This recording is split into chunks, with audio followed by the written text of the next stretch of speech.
Il y a 50 ans, jour pour jour, la mission Apollo 11 se terminait. Suivront ensuite les missions Apollo 12, 14, 15, 16 et enfin Apollo 17, qui se terminera le 14 décembre 1972. Depuis, aucun humain n'a remarché sur la Lune, et celle-ci a progressivement été oubliée des agences internationales. Du moins jusqu'à aujourd'hui.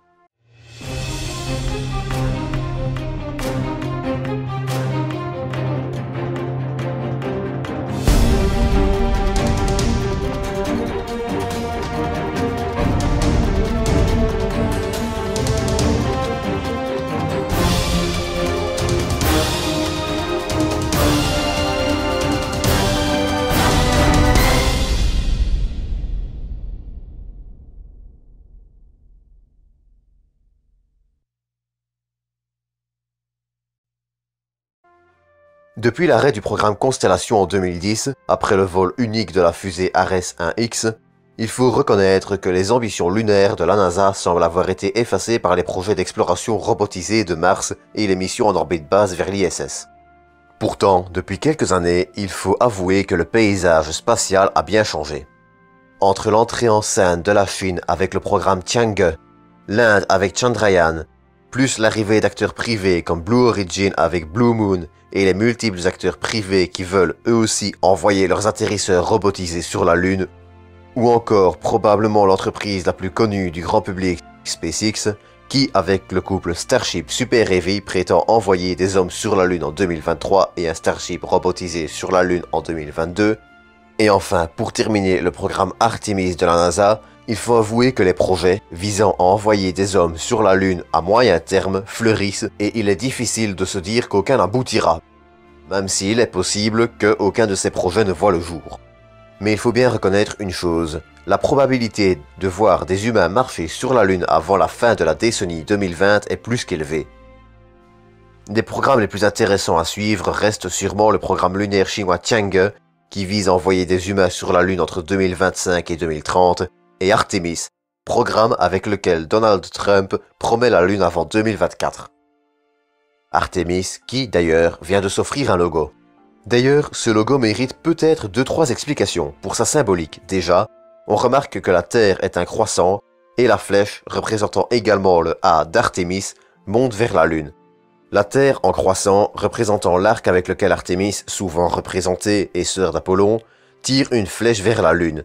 Mais pas seulement, car le programme ambitionne aussi, à long terme, de permettre l'exploration martienne. C'est pourquoi la trajectoire vers la Lune est en rouge, et c'est pourquoi la flèche ne vise pas directement la Lune.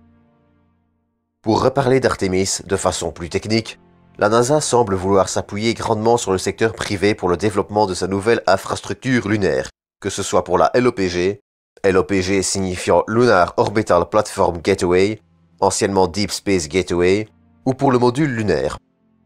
Il est d'ailleurs à noter que le programme Artemis est fortement articulé autour de la LOPG, puisque cette station spatiale en orbite lunaire devrait permettre aux astronautes d'atteindre le sol lunaire plus facilement pour de plus longs séjours.